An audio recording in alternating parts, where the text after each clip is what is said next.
안녕하십니까. 비리 잡는 세금 판다입니다. 이번 영상의 주제는 업무추진비인데요. 행정안전부에서 만든 지방자치단체 업무추진비 집행에 관한 규칙에 따르면 지방단체에서 높으신 분들이 직무 수행에 쓰는 비용을 말합니다. 이 규칙에는 누가 쓸 수 있는지, 한 번에 얼마를 쓸 수 있는지, 언제 쓸 수 있는지 아주 디테일하게 적혀 있는데요. 이런 업무추진비 어떻게 쓰는지 알고 계셨습니까? 관악구의회에서는 고가의 등산복을 대량 구매하는데 이 업무추진비를 사용했다고 합니다. 여러분께서 잘 아시는 그 K사 고가의 등산복을 3년 동안 무려 700여만 원어치 사서 지들끼리 나눠 입었다고 하는데요.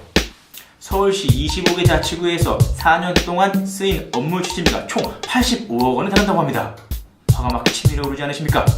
마음대로 쓰이는 이 업무 추진비, 비리 잡는 세금 판다가 파헤쳐 보겠습니다. 안녕하십니까. 세금 판다 이상석입니다. 업무 추진비에 대해서 말씀드리겠습니다. 업무 추진비는 공적인 일을 추진하는 데 있어서 소요되는 비용들을 처리하도록 배려되어 있는 건데요.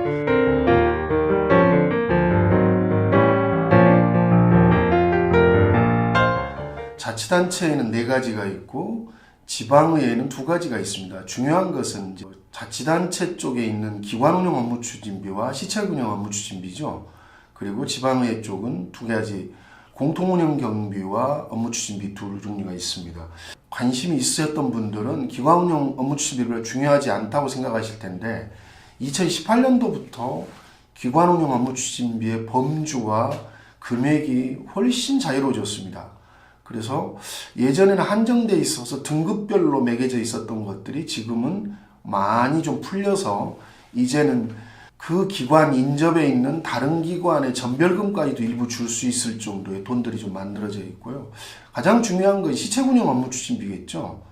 이 부분들을 청구할 때 주의해야 될 것들이 요즘 자치단체가 일반적으로 업무 추진비를 공개한다고 하고 있습니다. 근데 이게 사실은 업무 추진비가 2달에 한 번씩 공개한다거나 건별로 한 10건씩 꺼서 공개하는데 그게 무슨 공개랍니까? 일자별 건별 세분액을 공개해야만이 진짜 공개거든요.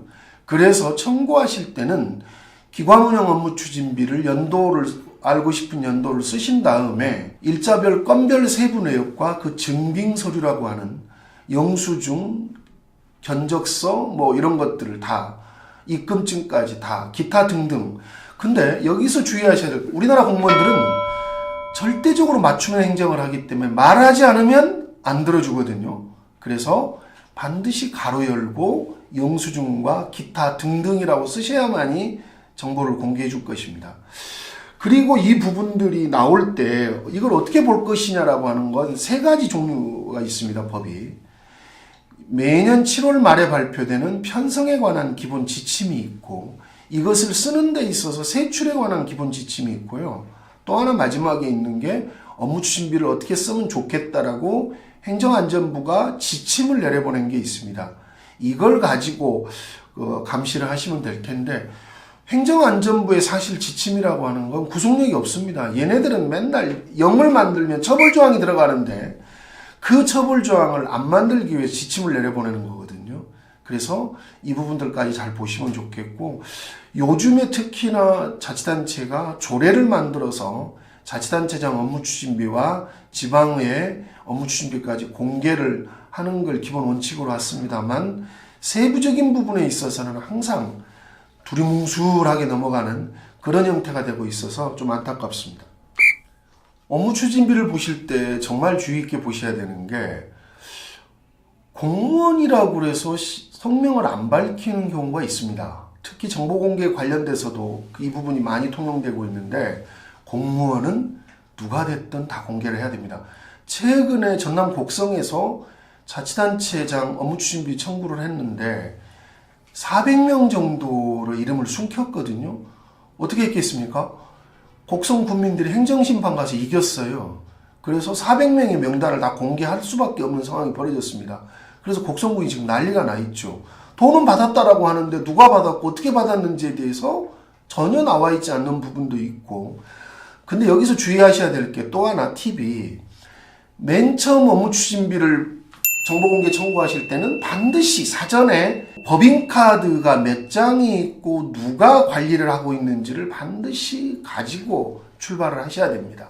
이걸 가지고 있으셔야 실제로 공용카드로 사적인 행위를 하고 사적 카드로 공적인 업무를 보는 이 혼재되는 상황들을 잡을 수도 있겠고 거짓말하는 것도 잡을 수 있을 겁니다.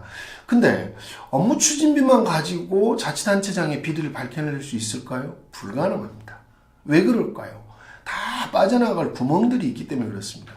그래서 먼저 카드가 몇 장 있는가를 파악하시라는 건데 또 하나 중요한 게 반드시 그 주나 그 연도의 행사계획표, 특히 자치단체장의 관내 출장 이런 것들을 좀 같이 보시면서 이 부분들을 크로스로 놓고 보시면 정확하게 자치단체장이 업무 추진비를 어떻게 쓰는 것인지를 알 수 있을 겁니다. 업무 추진비가 공개되지 않거나 부분만 공개됐을 때는 어떻게 하나요? 업무 추진비가 다 공개가 안 되거나 비공개할 경우에는 두 가지 방법밖에 없습니다.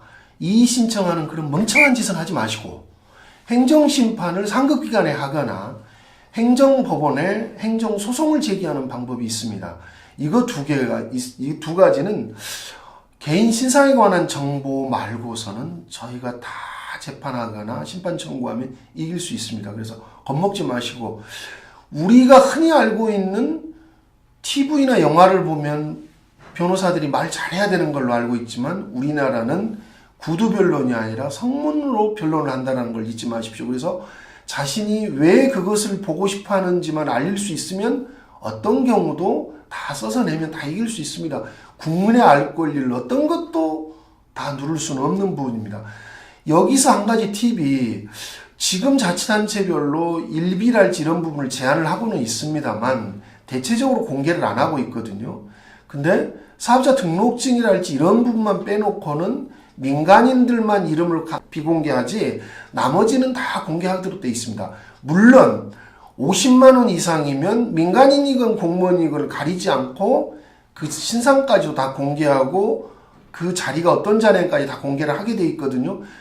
근데 잘 아시지만 예전 정부에서는 49만 9천 원씩 3분 간격으로 영수증을 만들어내 바친 그런 몰상시간 공무원들이 있었죠. 잊지 마시고 이 부분들을 배우지는 마시고 이 부분들을 잘 염두에 두시고 추진하셔서 잘 감시를 해주셨으면 좋겠습니다. 이상입니다. 업무 추진비 잘못 썼을 경우 돈이 반납돼? 그럼 업무 추진비를 잘못 썼을 경우에 후속 조치를 어떻게 해야 될 것이냐? 그 부분을 대개 업무 추진비가 현직 시장이나 자치단체장일 경우에는 환수하기가 되게 어렵습니다. 현실적으로.